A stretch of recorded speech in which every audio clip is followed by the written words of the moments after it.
La violencia que azotaba a la población colombiana por el conflicto armado, sobre todo a quienes habitaban la ruralidad, llevó a Santander a ocupar el cuarto lugar entre los departamentos con más homicidios por parte de grupos armados ilegales a nivel nacional durante los años 80 y 90. Durante esta década se fortalecieron los grupos paramilitares, especialmente en el Magdalena Medio santanderiano. Hubo masacres, retenciones forzadas y se recibían amenazas diariamente. En ese entonces, tanto en toda Colombia como en esta región, que era catalogada como zona roja, porque varios grupos armados ilegales se disputaban su control, la labor del periodista se convirtió en una de las más peligrosas de desempeñar. Tenían que cumplir con su deber de garantizarle a la ciudadanía su derecho a estar informada, en medio de un contexto de conflicto álgido en el que podían ser secuestrados, amenazados o incluso asesinados en medio del fuego cruzado. Edgar Osma y Reinaldo Pérez, que eran corresponsales de guerra en esa época y a pesar de su pasión por el periodismo y sus ganas de compartir con el país lo que estaba sucediendo en Santander, sabían que arriesgaban su vida para obtener la noticia. No solamente estamos hablando de paramilitares, de grupos guerrilleros, sino los mismos organismos del Estado que nos maltrataban y que nos tocó durante mucho tiempo madurar, evaluar para al final concluir que terminamos siendo en este ejercicio del orden público, de la corresponsalía de guerra, porque así se llama, porque era corresponsalía de guerra, éramos otras víctimas del conflicto armado. Fuimos en más de una ocasión sometidos a juicios, entre comillas, revolucionarios, donde decretaban que nos iban a matar. Entonces nos tocaba ir en grupo, nos tocaba ir los 10, 15, 20 trabajadores de la prensa, porque nos íbamos periodistas, camarógrafos, asistentes, hasta los conductores nos acompañaban. Para los años 90, los reporteros de televisión se convirtieron en voceros de lo que sucedía en cada rincón del país. Por eso, cuando viajaban para cubrir en zonas de conflicto, incluso eran solicitados por los grupos armados para que les cedieran algún espacio para dar anuncios importantes o comunicados al país. Están tan emocionadas con la idea de una Asamblea Nacional Constituyente. La idea también es que ustedes sean portadores de un mensaje de nuestra organización para todos los medios. Así se están viviendo a esta hora los enfrentamientos entre hombres del ELN y miembros del Frente Comunero Cacique y Guanentá de las autodefensas de Carlos Castaño. Estos hombres acaban de llegar a la zona de los municipios de Lato, Chima, Simacota, Contratación y Galán, según ellos para desplazar a 150 guerrilleros del ELN. Este frente llegó a Santander anunciando que no se lucrará del negocio de las drogas. Sacar y desplazar a la subversión que está flagelando y está obligando a la gente a que cultive ilícitos. En medio de esto, como le sucedió a Edgar y Reinaldo, muchos periodistas eran retenidos, siendo las únicas personas a las que mientras ejercían su derecho al trabajo les eran limitadas sus demás libertades. Porque era muy poco lo que podíamos opinar o pensar en ese momento que estábamos en esa retención. Entonces, esta era una de las características que tenía el ejercicio. Tenían que vulnerar los derechos del equipo de comunicación para poder ejercer su derecho al trabajo en ese momento. Es decir, ser secuestrados para poder trabajar. En febrero de 1998, Edgar y Reinaldo se dirigían hacia San Pablo, municipio del sur de Bolívar, para cubrir la liberación de un grupo de palmicultores que habían sido secuestrados por el ELN. Sin embargo, no se imaginaban que horas después ellos serían los retenidos, para días después dar lo que sería una de las noticias más importantes de ese mes. En la Y entre Monterrey y San Pablo, sur de Bolívar, nosotros nos encontramos a 300 efectivos del Ejército de Liberación Nacional. En ese momento el comandante era Pablo, Samuel y Gallero. Eran los tres comandantes en ese momento. Comandante Gallero. Y nos secuestraron hasta nueva orden, la retención fue hasta nueva orden y nosotros jamás supimos cuál fue el objeto de nuestro secuestro hasta el último día, a las 9 de la mañana, que los comandantes hicieron reunión de gerentes a nivel nacional, hablo en los términos que hablaban en ese momento, reunión de gerentes a nivel nacional, y ahí supimos el motivo de nuestro secuestro. Compañeros, buenos días. Buenos días. Y era para darle a conocer al mundo que el jefe máximo del Ejército de Liberación Nacional, el cura Pérez, había fallecido en las montañas del sur de Bolívar. Me han designado a informar a ustedes la dolorosa partida de nuestro comandante en jefe, Manuel Pérez Martínez. La importancia que tuvo para el ELN divulgar este suceso no solamente llevó al secuestro de Edgar y Reinaldo, sino de todos los equipos periodísticos de los medios de comunicación más importantes de la época. La guerrilla nos contactaba en esa época fácilmente, igual que los paramilitares, digamos que era también como paseo hablar con esa gente. Esa gente lo llamaba a uno y uno le decía al noticiero, oiga, me contactó el comandante, vaya. Entre las aproximadamente 20 personas que hacían parte de los noticieros nacionales se encontraban Rocío Chica, corresponsal del noticiero de las 7, y su camarógrafo Wilfredo Pinto. Era mi primera vez, la verdad, con guerrilleros. Creo que tenía yo miedo, sí, porque mi papá es secuestrado también, digamos. Entonces, como que yo no tenía mucha intención de ir a esas cosas. A pesar de lo complicado que era para Rocío cubrir temas que le afectaban directamente por su historia familiar, su pasión por el periodismo la llevó a enfrentarse a eso que siempre rechazó. Además, en condiciones peligrosas, porque como contó Wilfredo, tenían que recorrer largas distancias, sin dinero suficiente y exponiendo su integridad. A nosotros muchas veces nos declararon objetivo militar, declarado. Y uno sabe que cuando usted le decían a usted su objetivo militar, tiene el 80% de que lo maten, el 19% de vivir con miedo y el 1% de pensar que no le va a pasar nada. Uno dice, ay no, es que es solo Bucaramanga. No, no es solo Bucaramanga, son 87 municipios de Santander, más un montón del sur de Bolívar, todo. Entonces uno decía, masacre en Cantagallo, o en Cimití, o en Santa Rosa, o en San Pablo, sur de Bolívar. A eso le toca la de Cartagena. Eso nos tocaba a nosotros.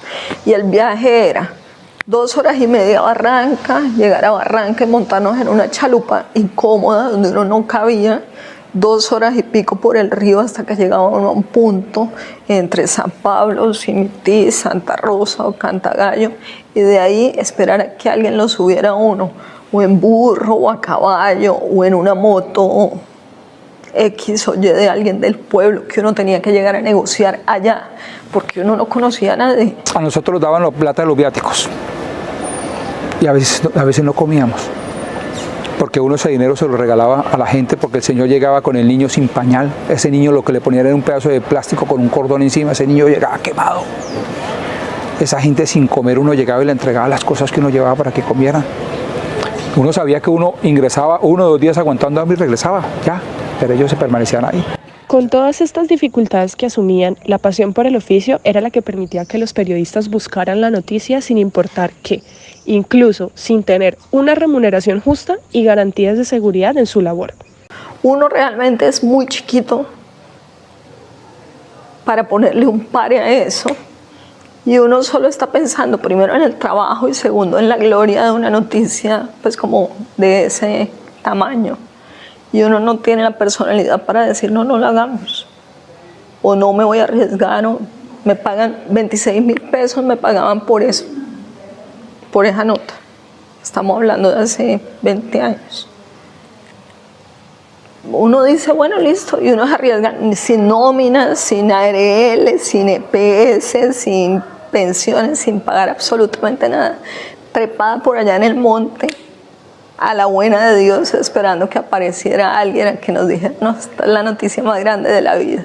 Nosotros sí teníamos garantías para hacer eso. Nosotros íbamos con la seguridad necesaria. Estábamos protegidos porque llevábamos chalecos antibalas, o el carro de nosotros era blindado, o llevábamos una carta escrita por no sé quién donde decía, venga, aquí con nadie se puede meter con nosotros. No, nosotros emprendimos camino. Uno de los acontecimientos que más impactó y expuso la vida de Rocío fue un enfrentamiento que hubo entre la guerrilla y el ejército en la vía Barrancabermeja-Bucaramanga. Un hecho que fue noticia de última hora, puesto que en ese momento se encontraban en la zona para cubrir el estallido de uno de los oleoductos más importantes del país. Dios mío, ¿qué nos hacemos? Pues vamos a la otra parte. Realmente ellos estaban muy cerca, la guerrilla estaba muy cerca cuando realizó la voladura del oleoducto, entonces ellos estaban bastante cerca. Yo creo que al ver la cercanía de la policía y del ejército, ellos se alistaron y empezó el enfrentamiento que duró cerca de 30 minutos. Toda la población civil estaba por ahí cerca y nosotros también, que desafortunadamente estuvimos en toda la balacera. Los medios de ese entonces no les aseguraban a los profesionales de la información dignidad en su trabajo y aún así los presionaban por tener la primicia. A uno lo llaman y realmente volvemos a lo mismo. Yo no sé si uno es obediente, buen trabajador, apasionado, pero a uno le dicen: se cayó la montaña, ya está ahí. A uno no le dicen en cuánto está, sino ya está ahí. El satélite sale desde ahí o usted sube y en cuánto la espero con el material. Y uno es como, sí. Y uno corre, va, vuelve, corre, corre. Y uno no se da cuenta que uno va en carros a más de 100 kilómetros por hora en unas vías que uno ni sabe. Que uno se sube en la primera moto que aparece por ahí, que uno ni sabe, que uno camina un montón, cuántas horas a pie, y uno ni sabe. Fueron muchos años entregados a la adrenalina, entregados a la chiva, porque era eso, quién salía de primero, ya le teníamos nombre: reina, virreina, primera princesa, segunda princesa, tercera princesa. Si salía después de eso, ya su informe no valía nada. Sí, o sea, ya usted estaba quedado, o sea, en el proceso de información no significaba nada. Una prueba de esto fue lo que le sucedió a uno de sus compañeros camarógrafos. Haciendo una vez inundaciones en el río Magdalena, se nos volteó la chalupa y muchos alcanzamos a agarrarnos de la chalupa, pero el de la cámara no alcanzó y se lo comió el ferry. El ferry iba unos metros al lado y duró por debajo del ferry casi 5 minutos y nosotros nos íbamos muriendo porque él no salía. La cámara apareció en Bocas de Ceniza una semana después en Barranquilla. La cámara se fue. El chico está vivo, pero lo primero que preguntaban del noticiero era por la cámara. O sea, no decía, esto es increíble. A pesar de que los periodistas eran víctimas del conflicto armado como consecuencia de las amenazas, secuestros e incluso asesinatos, realizar el cubrimiento de situaciones de guerra dejaba en ellos afectaciones no solo físicas en ocasiones, sino también psicológicas, que durante el momento no eran fáciles de asimilar o evidenciar. Hay algo que yo le cuento a mis hijos, y hay dos situaciones en las que yo a mis 13 años, yo huelo el pasto mojado y yo recuerdo el olor de la sangre en el pasto, que fue lo primero que vimos. Y no le vamos a decir qué cantidad de muertos, porque yo creo que es muy poco lo que construye en este ejercicio, pero sí le puedo decir las condiciones en las que muchas veces en un helicóptero nos tocó venirnos sentados encima de los muertos para que no nos dejaran allá en la zona. Lo que sucede con Reinaldo hasta hoy, más de 30 años después, es una secuela psicológica del impacto y el dolor que tuvo que presenciar. Marieta Amado, psicóloga especialista en psicología clínica y magíster en derechos humanos, con experiencia en población víctima del conflicto armado, asegura que, desde los estudios en salud mental, vivir experiencias como estas pueden generar trastornos de estrés postraumático. Que está categorizado en los distintos manuales, en el DSM-5, en el CIE-10, que la explicación que dan es que las personas han estado expuestas a situaciones traumáticas, bien sea por una exposición directa o indirecta, y esto ha generado una desestructuración en varios de sus procesos mentales, lo que ocasiona que hayan síntomas de reexperimentación, sueños, pesadillas relacionadas con el evento, flashback, entre otras sintomatología. Desde el enfoque que a mí me gusta tomarlo y de acuerdo a estudios que se han realizado, si bien hay algunas personas que desarrollan trastornos mentales cuando han sido víctimas de algún hecho victimizante, más que el trastorno como tal son las afectaciones que ocasiona el estar expuestos a una situación traumática. No necesariamente todas las personas, eso depende de las particularidades, de las estrategias de afrontamiento, de sus historias de vida, que lleguen o no, de sus características biológicas, genéticas, depende que desarrollen o no un trastorno como tal, pero efectivamente todas las personas presentan unas afectaciones que se deben analizar de manera individualizada y particular. Todo el tiempo hubo sangre. tenía una gran ventaja, después lo averigué cuando trabajé con Presidencia en la Consejería de Derechos Humanos, y es que cada vez que veía sangre, trasbocaba, vomitaba. Entonces ustedes se podrán imaginar, toda la semana me la pasaba vomitando. Cada vez que Edgar veía sangre, vomitaba, y por las condiciones en las que trabajaba, eso significaba vomitar todas las semanas. Hay situaciones traumáticas que viven las personas, ya que han sido vivencias que generaron altos niveles de estrés, tristeza y muchos otros. Otro tema que no puedo sacar de mi cabeza es que cuando escucho una motosierra encenderse, automáticamente me transporta a Camilo Morantes en el Magdalena, abajo en la zona de Magdalena o de Sabana de Torres o hacia la parte de abajo de San Rafael de Lebrija, porque con ese sonido era que descuartizaban a la gente. Entonces nosotros salíamos de viaje y escuchábamos sobre la noche el ruido de la motosierra encendida, sabíamos que estaban matando a alguien. Eso es un tema, un sonido que para mí, donde suene, es como si ¡pah!, se disparara automáticamente el significado. Los malos recuerdos no solo quedan intactos en la memoria, sino también quedan grabados en el cuerpo. Recuerdo que recién casado, mi esposa se asustó porque yo me despertaba en las noches escuchando disparos, escuchando enfrentamientos y ¡fua!, de una vez me iba a algún sitio a buscar refugio, pero era una reacción que tenía que la traía viva aún, porque fue lo que vivíamos a diario. Es que eso no se vivió, muchachos, ni por 1, ni por 2 días, ni por 3 días, era un tema que pasaba continuo. En un contexto como Colombia, donde el conflicto armado que ya lleva más de 50 años, donde tenemos más de, yo creo que ya estamos llegando a los 10 millones de víctimas registradas por distintos hechos victimizantes, en su gran mayoría víctimas de desplazamiento forzado y todo lo que esto repercute. Entonces, pues es importante tener en cuenta esto, como digo, no solo para los periodistas, sino para todas las personas. Si hay algo que me invalide, que me esté afectando mi desenvolvimiento en mis distintas áreas, que me esté afectando mis ciclos de sueño, mis ciclos de alimentación, que me esté quitando la calma, la paz, que me genere intranquilidad, pues es necesario revisar y es importante que acudan a los profesionales que están preparados para eso. En los medios se promueve o se combate la guerra, se satanizan o santifican sus actores, se intensifican o se suaviza el rencor entre las partes. Y los periodistas son valientes por enfrentarse a estas situaciones, solo con el objetivo de que la gente conociera la realidad, sin ningún interés más de por medio. El verse diariamente enfrentados a tantos peligros y aún así hacerlo es de valientes y garantes de la verdad. Reconocer que saltaron a hacer esta labor en el campo es reconocer que ellos, los periodistas, han sido de los principales promotores de la verdad y la memoria en el conflicto armado del país.